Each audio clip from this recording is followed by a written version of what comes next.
Olá, alunos! Na aula de hoje, nós vamos relembrar um pouquinho sobre a fábula, que é o gênero textual que nós damos início ao estudo na última aula.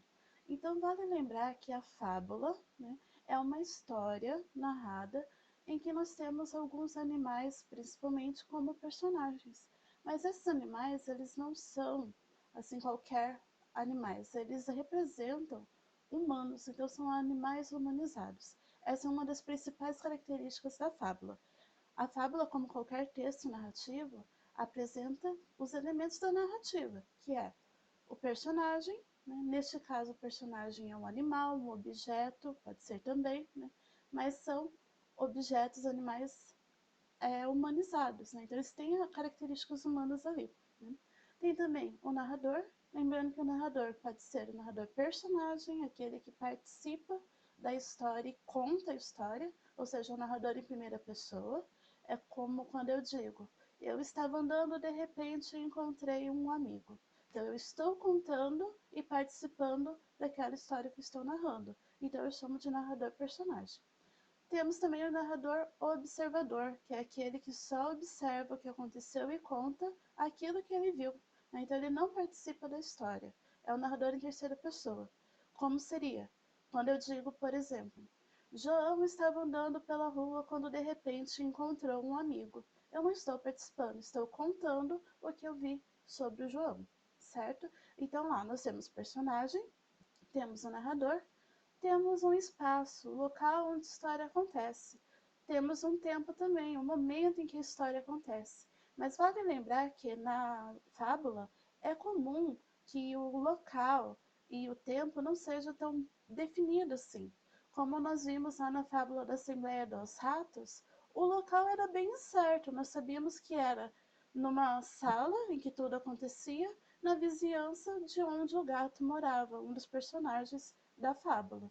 O tempo, nós sabíamos também que era passado por causa dos verbos e também da expressão certo dia e os verbos todos no passado. Então, é dessa maneira que eu vou conseguir perceber esses elementos da narrativa dentro da fábula. Vale lembrar também que a fábula tem a função de divertir, ela pode ser engraçada, ou, ou então ela pode ser mais crítica no sentido de ensinar alguma coisa. Então a função primordial da fábula é ensinar alguma coisa para o leitor. Por isso que ela tem uma moral no final. Nós vimos que a moral geralmente pode aparecer também como um provérbio, aqueles ditados populares, Lá na fábula, deixa eu pegar aqui, a Assembleia dos Ratos, nós tínhamos a moral. Falar é fácil, fazer é que são elas, ou seja, é um provérbio. Nós comentamos também que falar é fácil, fazer é que são elas, é no sentido de que todo mundo pode falar alguma coisa, mas realmente realizar já é um pouco mais difícil. Então, esse é um exemplo de como vem esse ensinamento. Uma coisa bem importante que vale lembrar na fábula é que os animais assumem essa característica mais humana justamente para que as pessoas se reconheçam. Ao invés de colocar ali como personagem uma pessoa, eles colocam animais para que haja um pouquinho de distanciamento, mas que ao perceber que o animal foi humanizado, a pessoa pode se reconhecer e refletir um pouco sobre suas ações.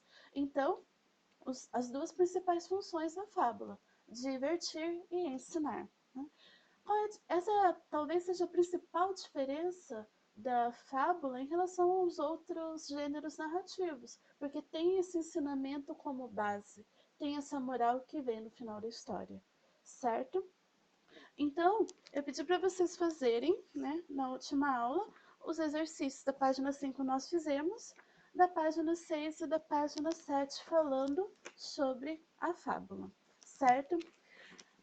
O que eu quero pedir para vocês também fazerem para a próxima semana é a produção de texto. Vocês vão ter mais alguns exercícios ali.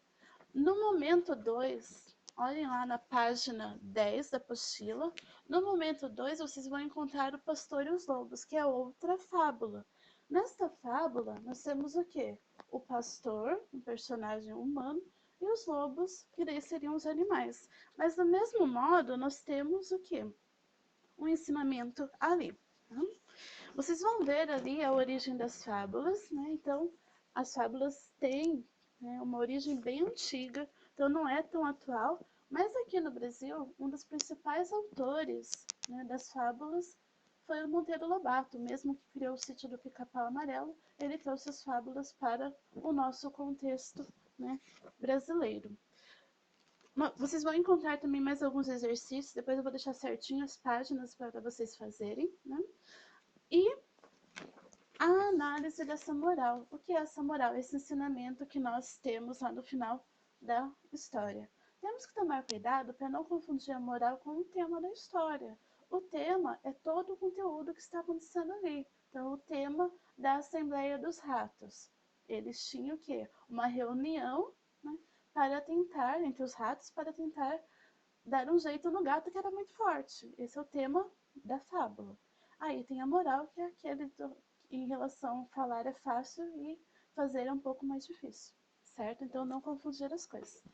Então vocês vão fazer esses exercícios e aí vai ter uma página. Na página 15 você fala um pouquinho das características dos animais nas fábulas. Os animais, então, como eu disse, eles vêm humanizados e eles assumem algumas características, alguns valores, que podem ser positivos ou negativos.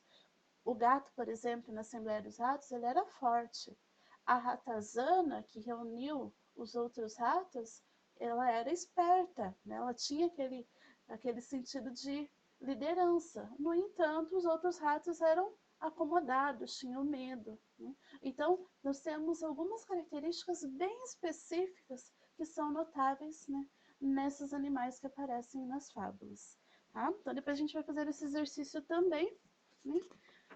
E aí, lá na página 17 tem a produção escrita. Então, vocês vão fazer a primeira redação.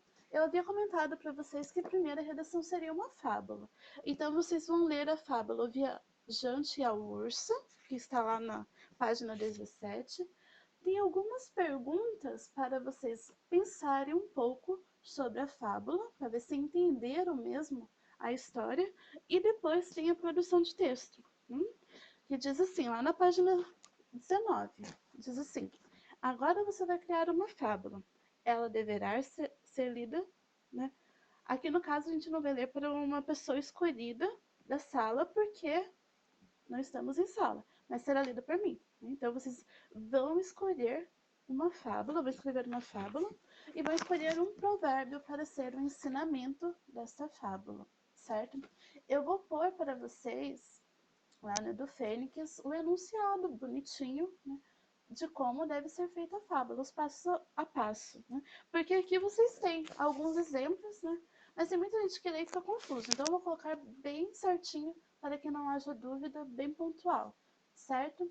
Então leiam essas fábulas da apostila, façam os exercícios, anotem as principais dúvidas de vocês, porque daí na próxima aula online vocês podem me perguntar e a gente tira a dúvida ali juntos, né? E seguimos adiante com o trabalho com as fábulas, certo? Então, por enquanto, é isso. Até mais!